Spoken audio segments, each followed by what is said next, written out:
Dulu thariqat zaman dulu itu kan muncul dari tasawuf yang penuh kedisiplinan. Maka tasawuf itu ibarat sekolah.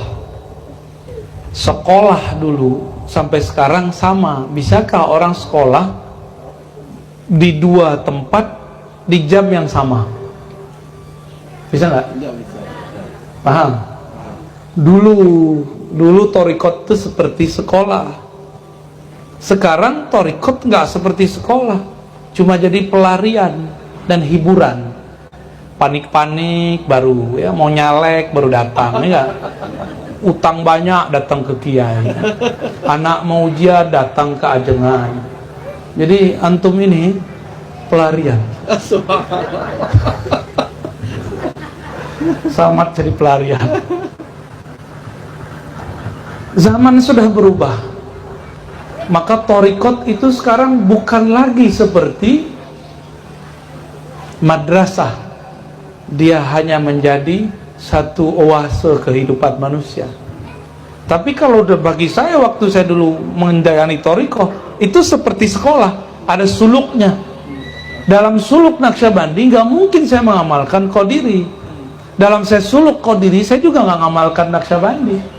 Dalam suluk saya Syadzili saya pun sisipkan amalan tarikat yang lain. Dalam suluk Idrisi pun kita tinggalkan, sisipkan yang lain. Begitulah terus. Boleh nggak seseorang tamat satu pesantren masuk pesantren lain? Boleh nggak? Kalau mau jadi pakarnya tamat dulu satu pesantren baru pindah pesantren lain. Tapi kalau mau selama-lamanya jadi santri kelas 1, ya pindah. Udah mau naik kelas pindah. Tahun besok pindah lagi. Tahun besok pindah lagi. Selamat Anda menjadi santri abadi, ya. Tapi ya begitulah. Untuk zaman sekarang, ikuti saja amalan guru-guru yang bersanad. Kita ikut misalnya 4 majelis. Ya udah, kalau di majelis A kita ikut amalan fulan. Tapi kalau pulang kita istikharah kepada Allah. Ya Allah, aku mau mengamalkan kemana? Mursyidku yang mana? Tolong kasih unjuk. Karena berthariqat beda dengan taklim. Berthariqat tuh ngamalin zikir. Kalau taklim guru boleh 1000, tapi mursyid cukup 1 orang. Supaya zikirnya nggak bingung. Ini kan mau ngirim Fatihah bingung. Yang muncul 3 orang wajahnya.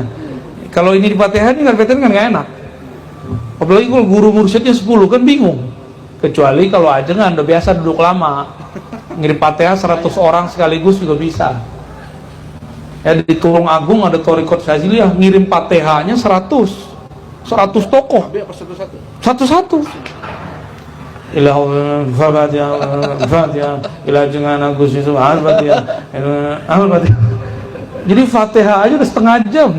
Tapi berkah karena Fatihah itu thariqat tertinggi.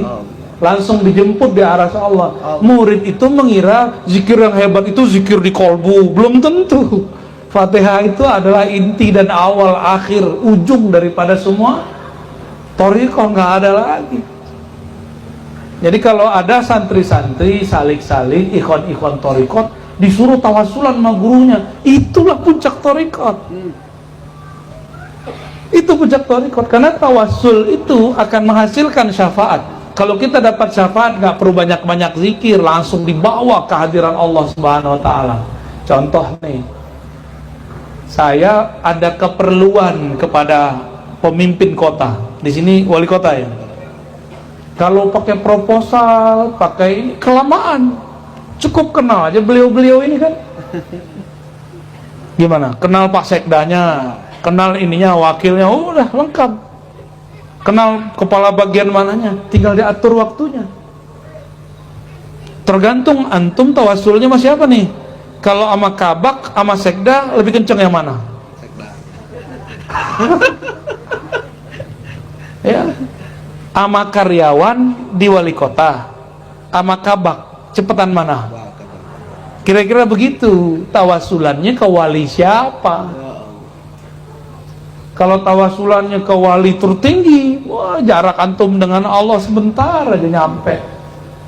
Belum lagi zikir, udah hadir rasa bergantung kepada Allah Subhanahu wa ta'ala. Jadi silakan banyak guru, banyak ijazahan, rotib, tapi mursyid hanya satu.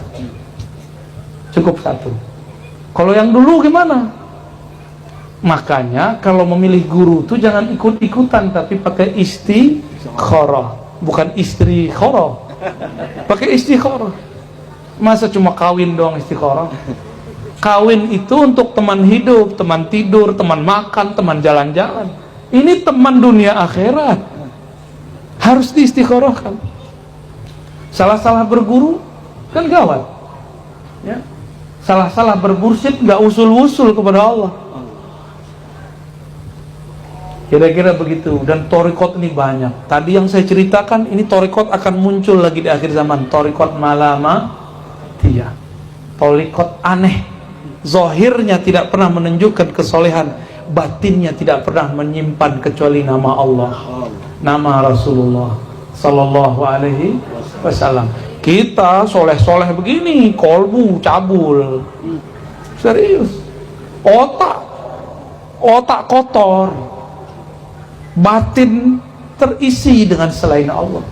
Aku aja kita ini begini semua. Maka nggak ada kita ini, walaupun ditutup dengan pakaian sebagus apapun, selamat, nggak ada. Hanya ampunan Allah yang bisa menyelamatkan kita semua. Ya, ini aku aja lah, nafsu kita sama-sama besar ya. Coba ada Pragawati lewat depan, ya, yang pakai kopiah, copot kopiah aja. Ada mata di kopiahnya, begini tapi kelihatan sama aja. Ya. Ini kita, ibu-ibu katanya nggak nafsu sama laki-laki. Ya salam bohong. Nabi Yusuf lewat depan ibu-ibu sosialita, itu istri pejabat semua. Yaqta'na aidihin, mereka menggores, melukai tangannya tanpa sadar melihat Nabi Yusuf. Masya Allah. Ya, kalau muka-muka kita kan pas-pasan ya. Ini aja banyak yang ngejar ini ya. Umi pasti susah juga tuh ngaturnya tuh. Bentar-bentar kalau pulang cek WA ya. Jadi rokib arti ketiga. Rokib arti ketiga. Ini curhat nih Umi.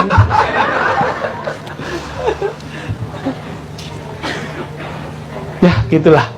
Jadi kalau kita pernah bermursyid sebelumnya, ingin ganti mursyid, jangan sembarangan. Kalau perlu minta izin dulu. Pak ya, ajengan Tuan Syekh, saya istikharah, saya mau pindah kota, saya mau pindah kampung, supaya mudah tolong diizinkan saya berguru kepada fulan. Itu cukup, salaman sama beliau lepas tuh, hatinya akan enak. Kalau enggak jadi goresan terus.